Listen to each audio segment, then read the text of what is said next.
어떤 골동품 애호가가 식당에서 설렁탕을 먹고 있었습니다.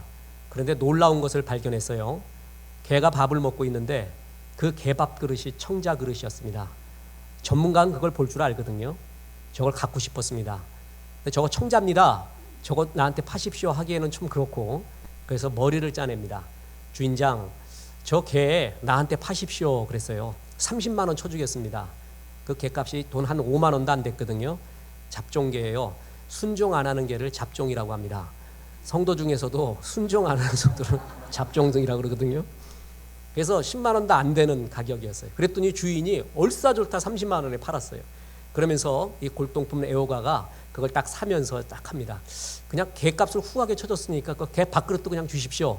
그냥 은근슬쩍 가져가려고요. 딱 그랬더니 주인장이 정색하면서 안 된다고 합니다. 내가 저 밥그릇 때문에 개를 30마리 이상 팔았는데 그걸 내가 줄 수 있겠습니까? 주인도 알고 있는 거예요. 저게 청자 밥그릇이라는 거를. 머리 쓰는 사람은 머리 쓰는 사람 만나갖고 항상 자기를 보게 되죠. 근데 이 조크에서 알 수 있는 거는 골동품 애호가도 그게 청자 그릇인 걸 볼 줄 알았고 주인도 볼 줄 알았습니다. 이게 귀합니다. 하늘나라는 하늘의 것을 볼 줄 아는 눈이 있느냐, 이거예요. 이걸 모르면 아무것도 없어요. 믿음이 뭔지 아십니까? 세상 시선이 아닌 하늘의 시선을 변화가는 것, 하늘의 시선을 보기 시작하는 것. 개밥그릇이 아니라 저거는 청자그릇이구나 라는 것을 보기 시작하면서 믿음이 변해가기 시작하는 것입니다. 시선이 변하는 게 믿음이에요. 한마디로 전에는 우습게 보이던 게 굉장히 이제는 귀하게 보여요. 전에는 굉장히 소중하게 보이던 게 이제는 하찮게 보이기 시작해요. 그게 믿음입니다. 전에는 예배 드리는 사람이 너무 웃겼어요. 전도하는 사람은 더 웃겼어요. 그러면서 고상한 교양인은 이렇게 말합니다. 내 신조가 있는데 나는 피해 주지도 말고 피해 받지도 말자. 그게 내 신조야. 왜 전도한다고 하면서 남에게 종교를 강요해?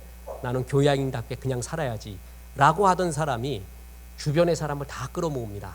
제발 이거 와서 이 예배 드리자, 이 말씀 듣자. 전도와 선교의 사람으로 바뀌어버려요. 전에 정말 하찮게 여기고 우습게 여기던 것을 소중하게 여기기 시작해요. 전에 이것이 전부인 줄 알았어요. 이 물질이, 이 명예가, 이 즐거움이 다인 줄 알았어요. 근데 큰 눈으로 보니까 이게 별거 아닌 것처럼 보입니다. 그래서 진짜 내 시선이, 시각이 변하기 시작해요. 그게 진짜 믿음 생활입니다. 믿음은 시선이 변하는 것입니다. 그래서 하나님 나라를 설명할 때 마태복음 13장에서 발견을 먼저 말해요. 밭에 감추인 보화를 발견했대요. 그 뒤에 보면은 진주장사가 좋은 진주를 발견했다고 합니다. 그래서 자기의 전소유를 다 팔아 샀거든요. 보는 것부터 시작해요. 이게 귀한 거구나 라는 것을 보고 정말 그걸 믿으면서부터 실생활에 어디에 집중하고 투자하는가가 달라지잖아요. 그러니까 믿음 생활은 뭐냐면 시선이 변하는 것입니다. 그런데 우리가 믿음 생활에 역사가 나타나지 않고 능력이 나타나지 않는 여러 이유가 있는데 그 중에 하나가 뭐냐면 기도와 바램의 포커스가 달라지는 거예요. 하나님이 바라는 건 시선이 변하는 건데 우리는 뭐가 자꾸 변하게 해달라고 하냐면 환경이 변하게 해달라고 합니다. 이것도 기도 중에 하나예요. 이것도 믿음 중에 하나지만 주님은 환경 변하는 것보다 더 소중한 게 네 시각, 네 눈이 하나님의 시선으로 바뀌는 것이 더 소중하다는 걸 얘기해요. 내 시선이 바뀌지 않는 한 환경이 아무리 바뀌어도요 감사가 없습니다. 늘 갈급합니다. 늘 기쁨이 없습니다. 진짜 하나님의 시선으로 변하는 것이 바로 믿음이라는 것이죠. 고수들이 있어요, 인생에. 그리고 삶의 승리자들이 있거든요. 이 사람들이 우리와 차이점이 뭐냐? 환경이 달라서가 아니라 그들은 보는 눈이 달라요. 흔히들 위기는 기회다라는 말이 있지 않습니까? 위기가 닥치면은요 사람들이 떨어요. 큰일 났다고 해요. 진짜 고수들은요 이게 기회다라는 걸 알아요. 눈이 반짝반짝 빛나요. 드디어 내 삶을 빛낼 때가 왔구나. 드디어 정상에 설 때가 있구나. 위기 때 그걸 봐요. 보는 눈이 다르다는 거예요. 보는 눈 자체가. 이게 바로 승리자입니다. 여러분 금강산이라고 아세요? 금강산 말고 광산. 거기에 금이 많다고 그래가지고 산을 금광산이라고 말합니다. 근데 실제로 보세요. 거기 금이 많다고 해서 얼마나 많겠어요? 흙이 많아요? 금이 많아요? 흙이죠. 그 사람 돌과 흙이 많아요. 금은 이만큼이에요. 0.01%도 없어요. 0.01001%도 없어요. 보통 사람이 보기에는 흑광산인데 정말 가치를 아는 사람은 그 0.01이 있는 그 금을 보고 금광산이라고 불러요. 보는 눈 자체가 달라요. 신앙이 뭐냐? 하나님의 시각을 갖고 있는 거예요. 바로 그것이 믿음입니다. 오늘 본문에 보면 대표적인 믿음의 시각을 갖고 있는 한 사람이 등장하는데 그가 바로 모세입니다. 그럼 모세의 시각, 모세의 눈은 뭐냐? 한마디로 결산적 시각, 종말론적 시각, 끝을 보는 시각, 그리고 전체를 보는 시각을 갖고 있었습니다. 다 동일한 말입니다. 오늘 본문 보세요. 믿음으로 모세는 장성하여 바로의 공주의 아들이라 칭함을 거절하고 도리어 하나님의 백성과 함께 고난받기를 잠시 죄악의 낙을 누리는 것보다 더 좋아하고 그리스도를 위하여 받는 수모를 애굽의 모든 보화보다 더 큰 재물로 여겼으니 이는 상주심을 바라봅니다. 지금 눈앞에 뭐가 있냐면요, 바로의 공주의 아들, 이집트의 왕자, 애굽의 모든 보화가 있거든요. 그런데 그것보다도 하나님의 백성과 함께 고난받는 걸 더 좋아했대요. 이유가 뭐냐면 상 주시는 이를 바라봤대요. 상 주시는 이가 누구예요? 하나님이죠. 하나님의 상은 언제 임합니까? 결산의 때에 임해요. 한마디로 모세는요, 결산을 기다리고 끝을 바라보고 전체를 바라보고 하나님의 종말론적 시각을 가지고 있었던 사람입니다. 그래서 이런 삶을 살 수가 있었다라는 것입니다. 우리가 흔히 종말론적 시각 그러면은 지구의 종말, 말세, 빅뱅과 같이 푹 터지는 거, 신비로운 일이 일어나는 거, 우리는 종말을 그런 식으로 생각해요. 성경은 그런 거를, 그런 우주적인 빅뱅, 그런 종말을 말하는 게 아니에요. 성경에서 말하는 종말이라는 것은 네 삶에 결산이 있다는 거예요. 끝이 있다는 거예요. 그래서 지금을 살되 항상 하나님이 결산하고 하나님이 상 주신다라는 것을 기억하고 인식하며 현실을 살아라. 그게 바로 종말론적 시각이라고 말하고 있습니다. 예수 믿지 않는 사람도 이런 말합니다. 역사 앞에 서라. 역사가 어떻게 보는지 기억해라. 지금 눈앞에 있는 현실, 이득이 아니라 역사가 너를 후대에 어떻게 평가할까를 생각해라. 이런 말 하잖아요. 그게 종말론적 시각이에요. 주님이 나를 지금 이 행동을 어떻게 평가하실까? 상 주시는 하나님, 결산하는 하나님, 바로 그 하나님을 바라보며 사는 것, 그게 바로 믿음이라는 겁니다. 마귀가 우리 인간을 넘어뜨릴 때요, 항상 끝을, 결산을 보여주지 않습니다. 이게 마귀의 속성입니다. 눈앞에 있는 이득만 보여줘요. 아담과 하와를 꼬실라이제이션 하지 않았습니까? 그때 선악과를 먹는 날에는 하나님은 뭐라 그랬어요? 정령 뭐라고요? 죽으리라 그랬죠. 그거 먹으면 죽음이야라는 결산과 끝을 가르쳐줘요. 종말을. 그런데 마귀는 이거 먹으면 죽으리라 말한 적이 있어요? 먹으면 맛있어. 먹으면은 눈이 밝아져. 하나님과 같이 돼. 끝을 말해주지 않고 이런 지금 당장 먹었을 때 나오는 이득만 말해줘요. 끝을 말해주지 않아요. 만약에 마귀가 이거 먹으면 눈이 밝아진다? 하나님과 같이 된다? 근데 말이야, 끝은 죽어. 그러면 안 먹었을 거예요. 끝을 말해주지 않고 그 중간에 눈앞에 있는 이득만 말해줘요. 그때 사람들이 넘어가요. 마귀는 항상 종말과 끝, 결산을 흐리게 됩니다. 은혜 받은 사람은, 믿음이 있는 사람은 항상 종말과 끝을 보는 사람이에요. 그게 바로 믿음이라는 겁니다. 이런 결산을 생각하지 않고 끝을 바라보지 않는 사람, 그리고 현실만 바라보는 그 사람은요, 전투에서는 이기는데 전쟁에서는 집니다. 전쟁이라는 전략적 큰 덩어리가 있어요. 그래서 소규모 전투에는 일부러 져주기도 합니다. 도망도 갑니다. 의도 터지기도 해요. 그렇죠? 그래갖고 왜군을 끌어와요. 그래가지고 울돌목까지 데리고 와요. 처음에 의도 터지면서, 뒤통수 맞으면서. 거기서 다 쓸어버리잖아요. 현실만, 좁은 시야만 보면은 전투에서는 이기는데 전쟁에서 져요. 바둑 좀 두는 사람은 포석을 잘 두지 않습니까? 근데 못 두는 사람, 하수의 상징이 뭐예요? 아다리예요, 아다리.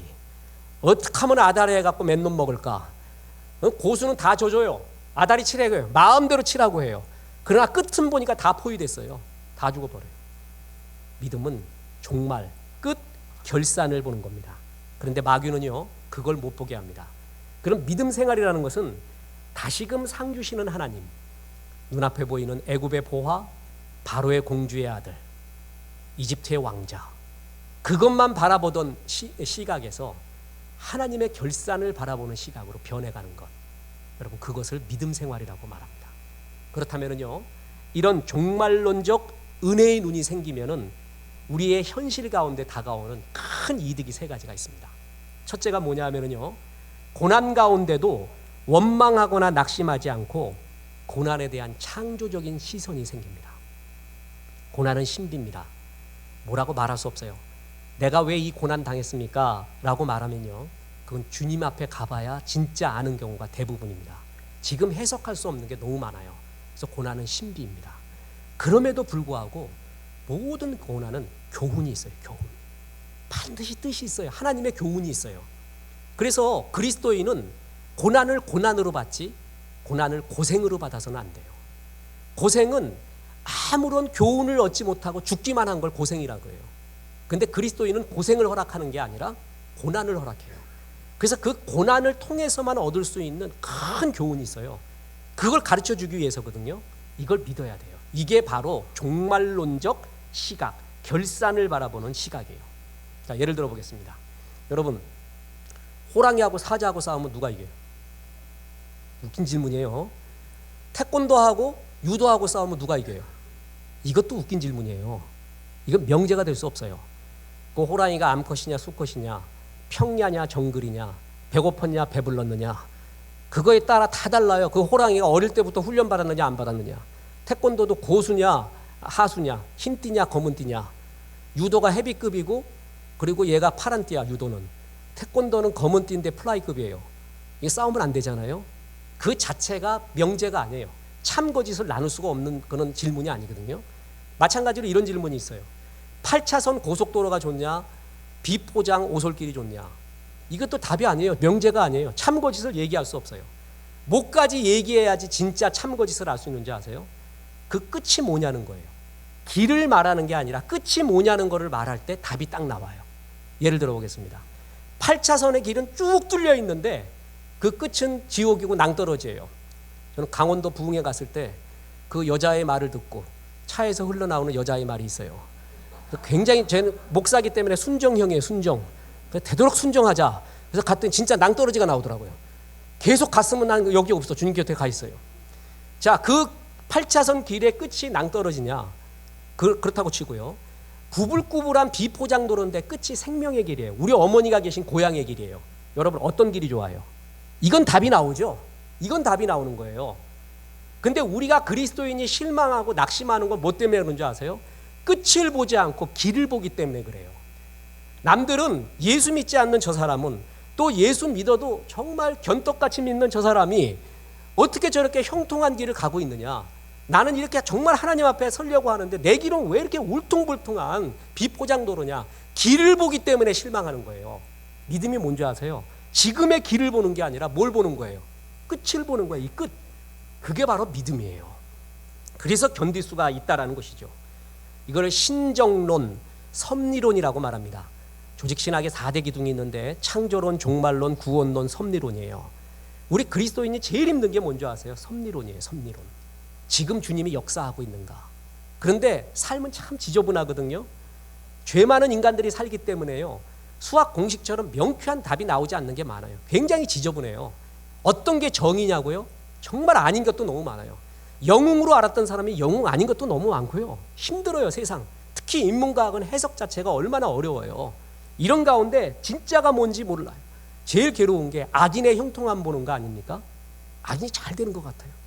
좀 양심을 가지고 선하게 살려는 사람 잘 안 돼요.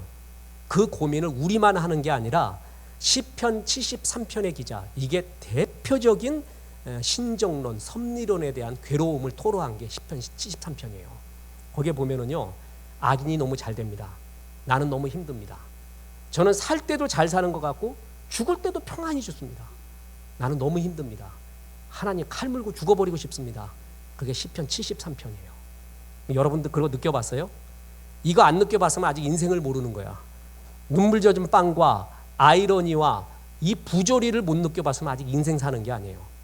인생 그렇게 깔끔한 거 아닙니다. 이런 게 우리의 현실이에요. 이런 가운데 하나님의 섭리를 진짜 믿냐는 거죠. 보세요. 시편 73편에 보면 2절에서 5절 이런 구절이 나옵니다. 나는 거의 넘어질 뻔하였고 나의 걸음이 미끄러질 뻔하였으니 이는 내가 악인의 형통함을 보고 오만한 자를 질투하였음이로다. 그들은 죽을 때에도 고통이 없고 그 힘이 강건하며 사람들이 당하는 고난이 그들에게는 없고 사람들이 당하는 재앙도 그들에게는 없나니. 이 말이 뭐예요? 나는 재앙당하고 힘들어 죽겠는데 저놈은 살 때도 잘 살고 죽을 때도 잘 죽는 것 같더라는 거예요. 나이 8숨 되고 9숨 됐는데도요, 보약 먹고 힘 팔팔해 갖고 조깅하고 다녀. 세계 여행하고 다녀. 나는 그냥 젊을 때 고생해갖고 허리 아파갖고 그냥 다리 아파갖고 길길 됐는데 저놈 잘 산다. 죽을 때는 피토하고 죽는 거 한번 보자. 저놈 어제 정신 나가는 거 한번 보자. 피토하고 괴롭게 죽는 거 보자 했더니 그게 아니에요. 건강하고 이쁜 간호원들이 어서 오세요 어서 오세요 그러면서 그냥 최고 케어를 해줘요. 막 쓰다듬어주고 괜찮아요, 죽음도 괜찮아요. 환히 웃다 가는 것 같아. 그거 보고 환장하는 거예요. 이거 이럴 수가 있느냐. 여러분, 이런 현실이 있을 수 있어요 없어요? 있어요. 여러분이 봐야 안 봐요? 봐요. 미쳐버릴 것 같아요. 의사 성도하고 상담을 했습니다. 자기 정말 양심 지키고 한대요. 이 약을 주면 환자들이 힘든 약이라 당장은 효과 나는 것 같아도 그거는 장기적으로 보면 안 좋아서 안 준대요. 애지간한 거 수술도 안 한대요. 막 이렇게 양심 지키고 있어요.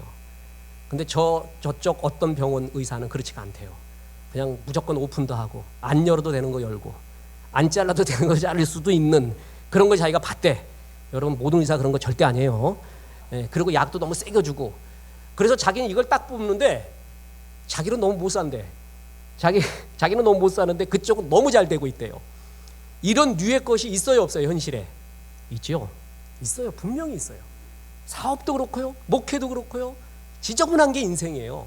시편 73편은 얼마나 현실적인 얘기인지 몰라요. 그래서 시편을 저는 참 좋아해요. 대개의 성경은 위로부터의 신학이거든요. 위로부터 내려와요. 시편은 아래로부터의 신학이라고 해요. 여기서부터 올라가는 거예요. 주여 죽겠습니다부터 시작해요. 시편 73편이 이 고민은 우리의 고민 아닙니까? 그래서 얼마나 고민되면 칼 물고 죽고 싶다는 거예요. 죽고 싶다. 그런데 이 사람이 풀립니다. 그 가슴의 응어리가 풀립니다. 언제 풀리는 줄 아세요? 끝을 볼 때예요. 끝을. 아, 저들이 저렇게 잘 사는 것 같고 잘 죽는 것 같지만 끝을 하나님이 보여줘요. 끝을. 그 종말을 보여줘요. 그러니까 맞구나. 길이 아무리 좋은 길이라도 끝이 저는 지옥과 멸망으로 가는 길이었구나. 그거를 깨달을 때 그의 마음의 평안을 얻고 주 앞에 회개를 합니다.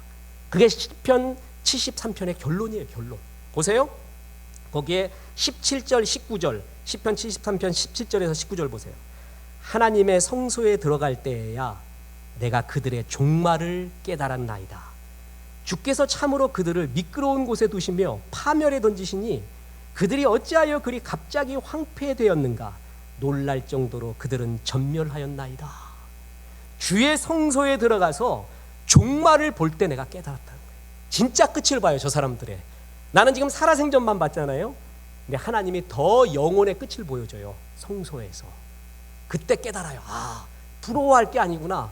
저 길이 지금 8차선 길을 간 것 같아도 낭떠러지로 가고 있었고 나는 지금 비포장 울퉁불퉁한 길을 달려갈지라도 우리 어머니 계신 사랑하는 사람이 있는 생명의 길을 갖고 있구나. 그제서야 마음이 풀린다는 것입니다.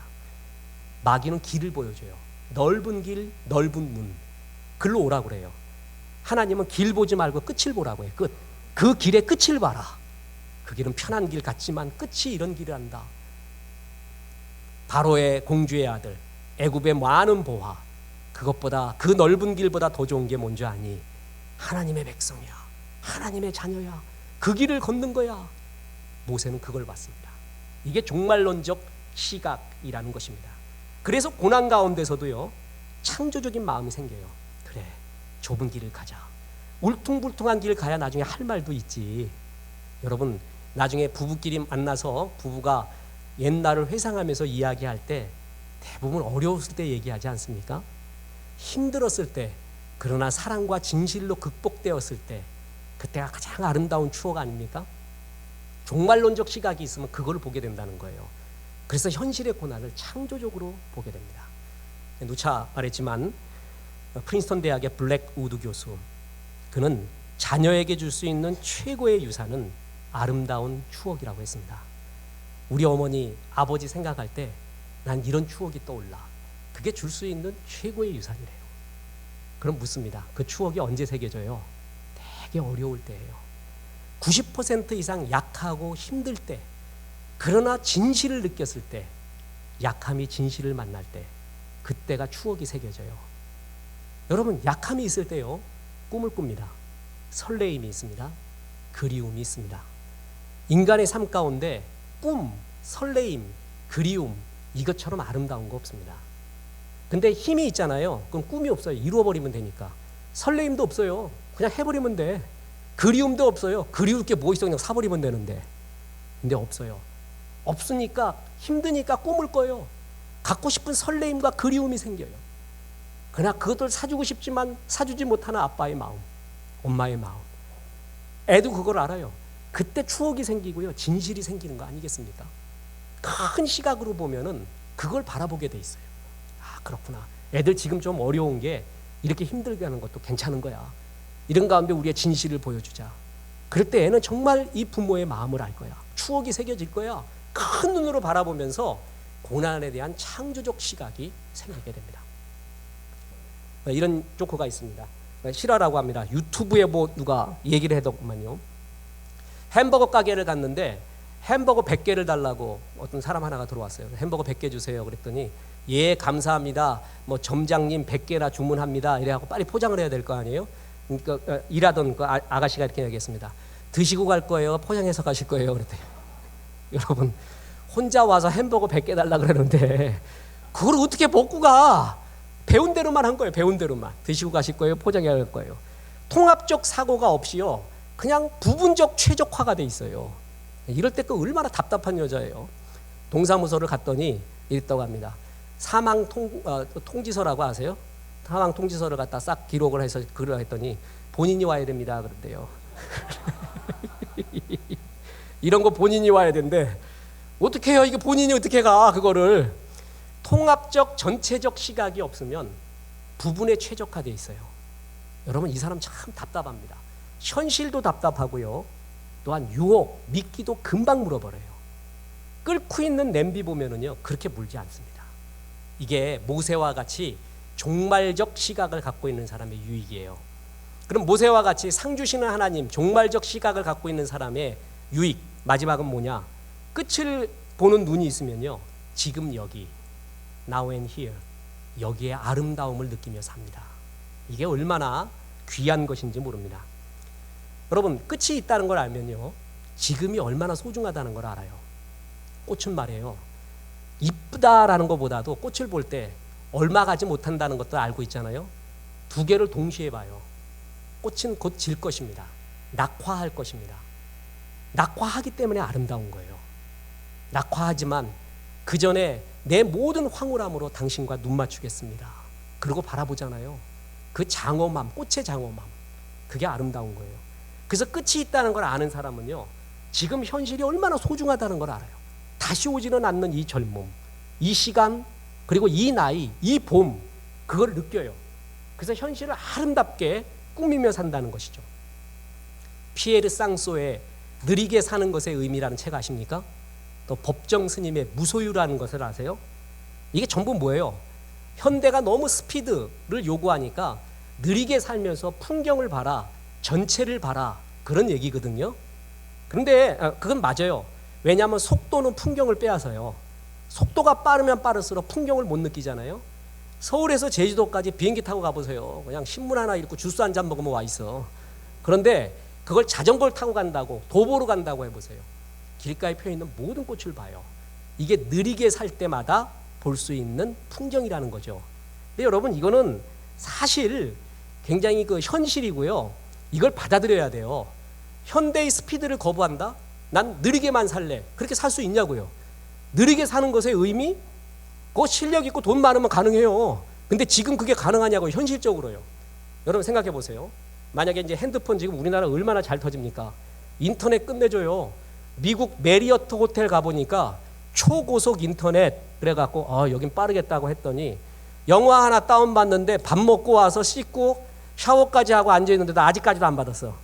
우리나라 딱 눌러보세요. 이직하고 금방 받아버려요.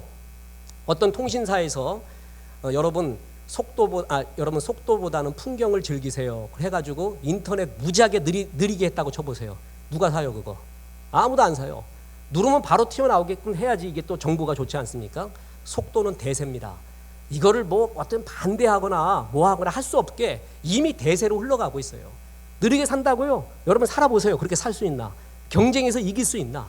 현실적으로 놓고 보자고요. 또 하나 무소유? 제가 이걸 읽고 난 다음에 결론을 말했죠. 어디서는 조금 가능하다고요? 산에서는 조금 가능해요. 현실에서 안 돼요. 무소유로 살아봐 어떻게 사나? 여러분 느리게 사는 것 무소유 산에 가서요. 관계 끊고요. 그리고 천천히 살면 가능한 일 조금이면 가능해요. 현실 속에서 가능해요? 사실 불가능해요. 불가능하고 마음의 꿈으로만 갖고 있으니까 그런 책이라도 읽는 거야. 이런 책이라도 읽자. 영화도 그런 거 많잖아요. 현대인이 꿈꾸지만 하지 못하는 것들을 영화나 드라마에서 건드려 주잖아요. 그래서 대리만족을 하잖아요. 그런 것을. 그랬듯이 느리게 사는 거 무소유 그리고 전체를 보고 풍경을 보라 얼마나 멋진 얘기예요. 그런데 지금 이게 우리가 현실 속에서 솔직히 가능하냐 말이에요. 가능하지 않은 게 많아요. 그죠? 인문학의 한계가 뭔지 아십니까? 문제는 지적 잘해요. 대안이 없어요. 대안. 이게 인문학자들의 고민이에요. 오죽했으면 이제 극동방송에서 인문학을 예수님께라는 방송을 제가 시작하지 않습니까? 인문학이 넘쳐나요. 그런데 그에 대한 해석이 정말 옳지 않아요. 인문학자들의 최고의 단점, 문제는 너무 정확하게 지적해. 대안은 4분의 1, 5분의 1도 안 돼요. 그리고 그 대안이라는 게 너무 추상적이에요. 그 대안대로 살면 정말 행복이 오느냐? 나는 그렇게 확신 못 들어요. 거기에 내 인생 걸 수가 없어요. 자, 이런 것들은 문제 지적해주고 약간 마사지는 해줘요. 마사지. 성경은 마사지가 아니라 메시지란 말이에요. 그죠? 메시지로 와야 돼. 마사지 살짝 해서 되는 게 아니란 말이에요. 그러면 이런 현실 가운데 풍경을 보고 행복하게 살고 기쁘게 사는 법이 뭐냐? 그게 바로 종말론적 시각을 갖고 있을 때예요. 끝을 보는 신앙을 갖고 있잖아요. 그러면 현재의 소중함을 알아요. 이렇게 살아서는 안 되지. 지금 어렵더라도 국수 하나 먹기에 힘들더라도 지금 소중한 것이야. 우리 인생이 이제 끝나는 날이 오거든. 하루하루가 정말 꽃봉오리야. 소중한 것이야. 그러면서 하루하루를 정말 아름답게 풍경을 보며 꾸밀 수 있는 힘이 거기서 나와요. 종말론적 시각에서 웰다잉에서 웰빙이 나오는 것이에요. 바로 이런 현실의 아름다움을 보게 됩니다. 현 시대 최고의 영성 작가 중에 한 분인 켄 가이어라는 사람이 있습니다. 그 사람이 묵상하는 삶에 보면은 양파 파는 노인의 이야기가 나옵니다. 멕시코시티 시장 그늘진 한 구석에 푸타라모라는 인디안 노인이 양파 20주를 팔고 있었어요. 그래서 미국인이 그거 보고 옛날 생각도 나고 그래서 양파 한 줄 얼마입니까? 했더니 10센트래요. 두 줄은 얼마입니까? 20센트래요. 세 줄에는요 30센트래. 약간 화가 났어요. 조금 많이 살수록 깎아줘야 되는데 이 사람 하나도 안 깎아줘. 그래갖고 화가 나갖고 20줄 다 살 테니 얼마요? 그랬더니 그건 안 판대요. 왜 안 팝니까? 라고 했더니 이 인디안 노인이 이런 말을 합니다. 물론 나는 양파를 팔러 나왔습니다만 양파만 팔러 나온 것은 아닙니다. 나 또한 인생을 살고자 이곳에 옵니다. 난 시장을 사랑하고요. 여기 북적대는 사람들을 사랑하고요. 이 시장에 쏟아지는 햇빛을 사랑합니다. 또 흔들리는 종려나무를 사랑한답니다. 이 시장에 뛰어노는 아이들을 사랑하고 친구 만나는 것도 좋아하지요. 그런데 당신한테 이 양파를 다 팔아버리면 난 이 기쁘고 즐거운 인생을 잃어버리는 거예요. 멋지지 않습니까? 그리스도인에게 이 일이 뭔지 아세요? 돈 버는 수단이 아닙니다. 일은 나에게 맡겨준 일은요 주님의 일입니다. 나는 교회의 빛과 소금이 아니라 세상의 빛과 소금이라고 했어요. 내가 지금 그곳에서 하고 있는 일이 주의 일이에요. 나는 선교사로 파송된 거예요. 목사만 순교하는 게 아니에요. 내가 그 일을 최선을 주님 나라 위해서 해요. 순교적 마인드로 하는 거예요. 그리고 돈 벌기 위해서만이 아니라 즐거움을 하는 거예요. 주님께서 나에게 주신 일, 세상에서 제일 소중한 거, 제일 사랑하는 사람이 있다는 거, 죽도록 사랑하는 일이 있다는 것, 또 하나가 뭔지 아세요? 그 일을 할 수 있는 광장이 있다는 것. 이것만 봐도 얼마나 기쁜 일인지 몰라요. 그래서 이 종말론 끝과 결산이 있다는 시각 속에서 하루하루의 시장의 일을 즐겁게 하는 거예요. 기쁘게 하는 거예요. 다시 오지 않는 거다라는 확신 속에서 풍경을 보면서 일을 하는 거. 그게 바로 종말론적 시각이 주는 아름다운 유익이라는 것이죠. 그렇습니다. 모세와 같은 믿음을 가지면은요, 고난에 대한 창조적 시선이 생기게 됩니다. 현실에 믿기, 유혹은 물리칩니다. 뿐만 아니라 현실을 가장 아름답게 꾸밀 수 있는 힘, 그게 바로 이 믿음의 시선에서 나오게 된다는 것입니다. 끝으로 결론을 말씀드립니다. How? 어떻게 해야 이런 믿음이 생길까요? 굉장히 중요해요. 이런 거 갖고 싶어요? 안 갖고 싶어요? 예, 사모해야지 줘요. 주님, 이런 믿음 갖고 싶습니다. 사모해야 되거든요. 이 믿음이 생기게 되는 이유가 있었습니다. 그게 바로 23절입니다. 읽어보겠습니다. 믿음으로 모세가 낳았을 때 그 부모가 아름다운 아이임을 보고 석 달 동안 숨겨 왕의 명령을 무서워하지 아니하였으며. 모세가 태어났어요. 그때 애굽 왕은 요셉을 알지 못했습니다. 그래서 히브리 애들은 남자애면 다 죽이라고 했어요. 근데 이건 정말 주님의 뜻이 아니라고 믿고 모세의 부모가 그를 숨깁니다. 석 달 동안 숨기다가 얘가 또 너무 힘차게 오네, 김구 선생처럼. 그래갖고 안 되겠다. 그래갖고 갈대 상자에 놓고 나일강에 띄웁니다. 마침 그거를 누가 봤냐 하면 바로의 공주가 그걸 봅니다. 그래서 그 갈대 상자에서 건져내요. 그게 모세라는 뜻이에요. 이게 건져내다. 이게 모세라는 뜻이 그거거든요. 마침 그 곁에 모세의 누이가 있었어요. 마침 그 공주는 뭐라 그러냐 하면은 내가 처녀의 몸으로 애를 키울 수는 없으니까 유모가 하나 필요한데 하나 구해야겠어. 그랬더니 그 누이가 옆에 있다가 누구를 추천해요? 모세의 어머니 요게벳을 추천합니다. 이게 다 우연입니까? 아니죠. 요게벳이 그래서 궁중에 갈 모세를 자기가 키우게 됩니다. 월급까지 받고요. 그러니까 난 엄마가 자기 새끼 기르면서 월급 받는 경우는 처음일 거예요. 성경 전체에. 애굽에서 또 주는 녹을 먹으면서 애를 키워요. 이런 축복이 어딨냐 말이죠. 그래서 이제 애를 갖다가 이제 애굽으로 보내게 됩니다. 그랬는데 그 애굽에서 이제 궁중 교육을 받거든요. 이집트 왕자로서 그게 40년이나 받아요.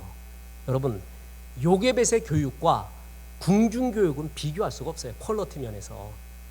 예, 조선 왕조 600년이요 장난이 아닙니다. 전 세계 어느 왕조도요 600년 이상 간 거 많지 않습니다. 그 힘에 대해서 뭐 역사 스페셜인가 거기에 근거를 얘기했어요. 여러 가지 이유가 있지만 교육이라고 했어요. 철저한 왕에 대한 교육, 과거제도, 막강한 과거제도, 그리고 왕에 대한 교육. 환장해요. 나 그거 보고 난 다음에 느낀 게 내가 조선시대 왕이 아니라서 너무 다행이야. 자유가 없어. 얼마나 공부시키는지 맨날 이게 뭐야, 고시공부야, 고시공부. 경련으로 그냥 그 신하들이, 머리 좋은 신하들이 그냥 때려잡아요. 아닙니다, 틀렸습니다, 뭐 하고.